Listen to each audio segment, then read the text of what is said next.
हर हर महादेव सभी को।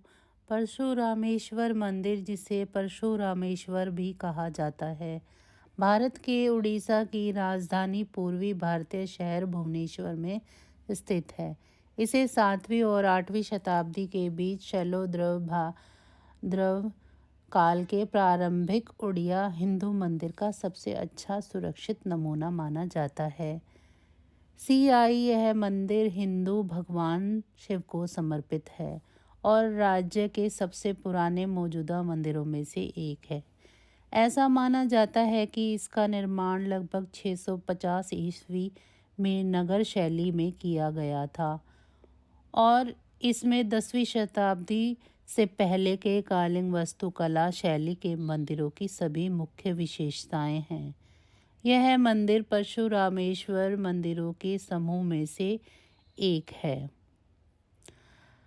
परशुरामेश्वर मंदिर में एक विमान गर्भगृह और एक बाड़ा है। इसकी छत पर घुमावदार शिखर है जो 40.25 फीट की ऊंचाई तक फैला हुआ है। यह पहला मंदिर है जिसमें जगमोहन नाम एक अतिरिक्त संरचना है, जबकि पहले मंदिरों में केवल विमान होता था। हालांकि यह मंदिर शिव को समर्पित है। इसमें शाक्त देवताओं की मूर्तियां हैं जो आमतौर पर शाक्त मंदिरों का हिस्सा होती हैं। यह मंदिर भुवनेश्वर में पहला है जिसमें सप्त मातृकाओं अर्थात चामुंडा, वराही, इंद्राणी, वैष्णवी, कुमारी, शिवानी और ब्राह्मी का चित्रण है। मंदिर का रख रखाव और प्रबंधन भारतीय पुरातत्व सर्वेक्षण द्वारा एक टिकट वाले स्मारक के रूप में किया जाता है।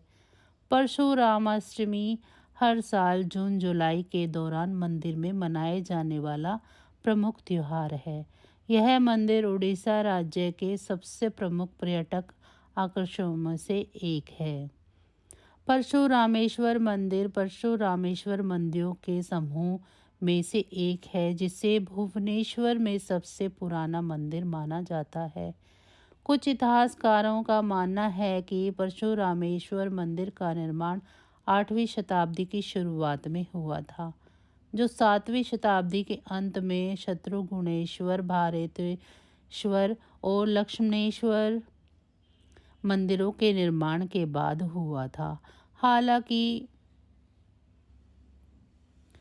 केसी पाणिग्राही ने इसकी तारीख बताई है। 650 ईस्वी में एक साइंटिस्ट का मानना है कि इस मंदिर का निर्माण लगभग 500 ईस्वी में हुआ होगा।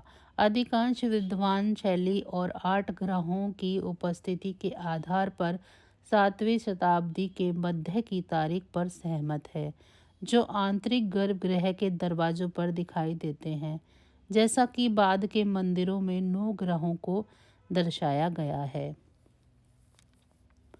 परशुरामेश्वर मंदिर का निर्माण शैलो भावों द्वारा किया गया था, जिनके परिवार में देवता शिव थे।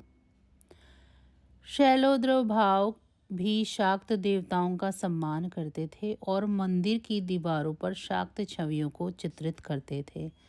मंदिर की मरम्मत 1930 में की गई थी, जिसमें आंतरिक गर्भगृह की छत में कुछ बदलाव किए गए थे, जबकि अधिकांश मूल संरचना को बरकरार रखा गया था। पूर्वी तट पर स्थित होने के कारण अन्य उड़ीसा मंदिरों की तरह परशुरामेश्वर भी 12वीं-13वीं शताब्दी के मुस्लिम आक्रमणों से अधिक प्रभावित नहीं हुआ था। आधुनिक समय में मंदिर का रखरखाव और प्रबंधन भारतीय पुरातत्व सर्वेक्षण द्वारा एक टिकट वाले स्मारक के रूप में किया जाता है। कलिंगन मंदिरों के 2 भाग हैं, गर्भगृह जिसे विमान कहा जाता है और वह स्थान जहां से तीर्थयात्री गर्भगृह को देखते हैं जिसे जगमोहन यानी पूजा करने वाला हॉल कहा जाता है। परशुरामेश्वर मंदिर इस आंतरिक संरचना वाला पहला मंदिर है। प्रारंभिक देउल मंदिर जगमोहन के बिना थे, जैसा कि भुवनेश्वर में कुछ पुराने मंदिरों में देखा गया था, जबकि बाद के मंदिर में दो आंतरिक संरचनाएं थी, अर्थात नट मंडप और भोग मंडप। विमान योजना के में वर्गाकार है और दीवारों पर खंड हैं जिन्हें रथ या पागस कहा जाता है। विमान में क्षैतिज विमानों से बने पिरामिड के रूप में एक घुमावदार टावर जिसे बादा कहा जाता है। गर्भ मंदिर का गर्भगृह अंदर से 9.88 गुना 9.75 फीट, बाहर से 19.75 इंटू 21 फीट और ऊंचाई 40.25 फीट है। अमलाका किनारों पर लकीरों वाली एक पत्थर की डिस्क मंदिर के बाड़े में के ऊपर रखी गई है। जगमोहन आकार के आयताकार है और इसमें 2 तत्व वाले ढलान वाली छत है जिसके बीच में खिड़कियां हैं। जगमोहन की माप अंदर से 24.94 इंटू 18.33 फीट और बाहर से 29.33 इंटू 28.58 फीट है। जालीदार खिड़कियों को पटा जाली के रूप में वर्गीकृत किया गया है, जहां छिद्र चौकोर या आयताकार आकार के होते हैं। इसके अलावा नर्तकियों और संगीतकारों को चित्रित करने वाली पत्थर की मूर्तियों के साथ जालीदार खिड़कियां भी हैं। प्रकाश दरवाजे और जालीदार खिड़कियों के माध्यम से आंतरिक भाग में प्रवेश करता है। विमान और जगमोहन का जंक्शन साफ सुथरा नहीं बनाया गया है, जिससे कुछ विद्वानों का मानना है कि पोर्च बहुत बाद की तारीख में जोड़ा गया था। हालांकि आदिम संबंध का श्रेय भवन निर्माण तकनीक को दिया जाता है। मंदिर का निर्माण पूर्ण भागों को मिट्टी की झुकी हुई परतों में गाड़कर किया गया था, जिसमें पत्थर की भारी टुकड़े खींचे गए थे।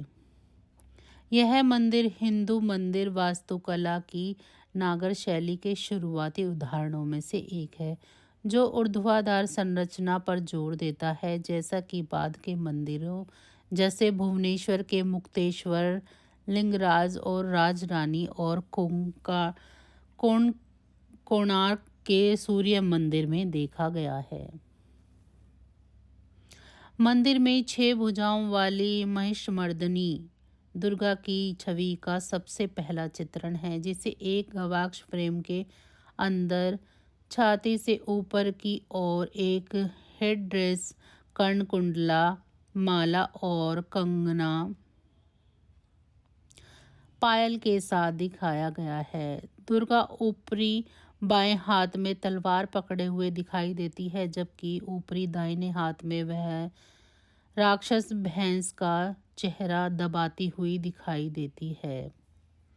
अपने बाएं मध्यम हाथ में वह राक्षस की गर्दन को त्रिशूल से छेदती हुई दिखाई देती है, जबकि उसके निचले बाएं हाथ में वह एक नुकीला हथियार रखती है। अपने दाहिने मध्य हाथ में वह एक खड्ग रखती है, जबकि निचले दाहिने हाथ में वह धनुष रखती है। दुर्गा की ऐसी छवि बेताल मंदिर में दिखाई देती है, जो एक प्रसिद्ध शाक्त केंद्र है। हालांकि यह मंदिर एक शैव मंदिर है, लेकिन इसकी दीवारों पर पार्श्व देवताओं के रूप में कई शाक्त देवताओं की छवियां हैं। यह मंदिर भुवनेश्वर के मंदिरों में से पहला है जिसमें 7 देवियों का समूह सप्तमृत्तिका छवि शामिल है। ये छवियां गणेश और वीरभद्र के चित्रण के बीच स्थित हैं। गणेश को छोड़कर अन्य सभी छवियों को उनके संबंधित वाहन के साथ दर्शाया गया है। मंदिर की दीवार पर 8 भुजाओं वाला नृत्य करता हुआ अर्धनारीश्वर शिव पार्वती की एक छवि और गंगा और यमुना की छवियां भी पाई जाती हैं। बरामदे के आधार के चारों ओर आयताकार ताकों में विष्णु, इंद्र, सूर्य और यम की छवियां भी हैं। दक्षिणी दीवार पर मोर वाहन पर सवार कार्तिकेय की मूर्ति मौजूद है। अन्य उल्लेखनीय नक्काशी में शिव द्वारा राक्षस राजा रावण का वश में करना शामिल है, जो शिव के निवास स्थान कैलाश पर्वत को उखाड़ने की कोशिश करता हुआ दिखाई देता है। मंदिर में शिव को विभिन्न तांडवों में नटराज के रूप में चित्रित किया गया है। अन्य ओडिशा मंदिरों की तरह अंदरूनी भाग मूर्तिकला नहीं है, बल्कि सादा छोड़ दिया गया है। मंदिर की अन्य नक्काशी में विभिन्न प्रकार के फूलों, फलों, पक्षियों और जानवरों के दृश्य और डिजाइनों का हिस्सों में दर्शाया गया है। इस मंदिर और वैताल देउला के मंदिरों के बीच एक पक्षी की पूंछ से निकलती पुष्प आकृति आम है, जबकि इसके चारों ओर मुक्तेश्वर मंदिर के बीच फूलदान और फूलों की एक आकृति आम है। जगमोहन के स्तंभों पर और मंदिरों के विमान के मुख पर भूतों के विचित्र आकृतियां हैं। नागाओं और उनकी महिला समकक्ष नागिन और अन्य महिलाओं की आकृति कई सुंदर लेकिन पवित्र मुद्राएं दिखाती हैं। विमान के कई दृश्यों का विषय तीर्थ यात्रा है। विमान पर अन्य उल्लेखनीय वर्णनात्मक प्रतिनिधित्व दक्षिण की ओर केंद्रीय स्थान के ऊपर शिकार के दृश्य हैं, जहां हिरणों को एक शिकारी से दूर भागते हुए चित्रित किया गया है। जगमोहन की जालीदार खिड़कियों के चारों ओर सबसे भारी फ्रेम पर सभी प्रकार की शरारतें करने वाले बंदरों के रमणीय दृश्य चित्रित हैं। मंदिर का विमान एक तीर्थ है, जिसमें पंचरथ की दूर तक झलक मिलती है, जैसा कि केंद्रीय प्रक्षेपण के किनारे उभरे हुए आलों से स्पष्ट है। विमान का बड़ा अचानक तलपटना या फुटपाथ से शुरू होता है, जिसमें सामान्य 5 के बजाय 3 तत्व होते हैं और सामान्य धन गर्भगृह के बजाय एक समांतर चतुर्भुज को घेरता है। परशुरामेश्वर विष्णु के अवतारों में से एक परशुराम के स्वामी के रूप में शिव का प्रतिनिधित्व करते हैं। हिंदू पौराणिक कथाओं के अनुसार मंदिर का नाम परशुराम की तपस्या और परिणामी शिव की कृपा के कारण पड़ा है।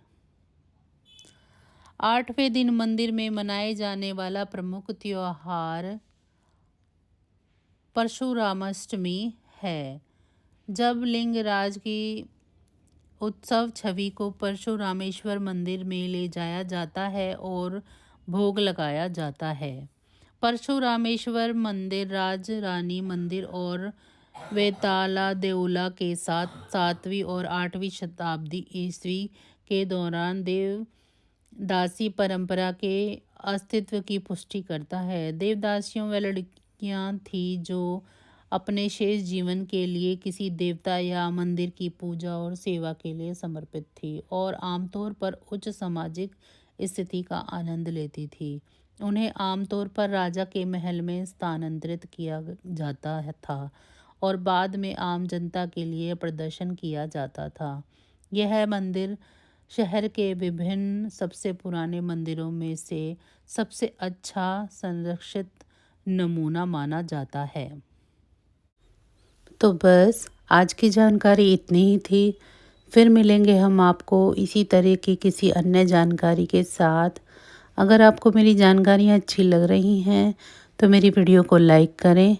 मेरे चैनल को सब्सक्राइब नहीं किया है तो मेरे चैनल को सब्सक्राइब करें और मुझे कमेंट बॉक्स में ज़रूर बताएं कि आपको मेरी जानकारियाँ कैसी लग रही हैं। आप सभी का बहुत बहुत धन्यवाद।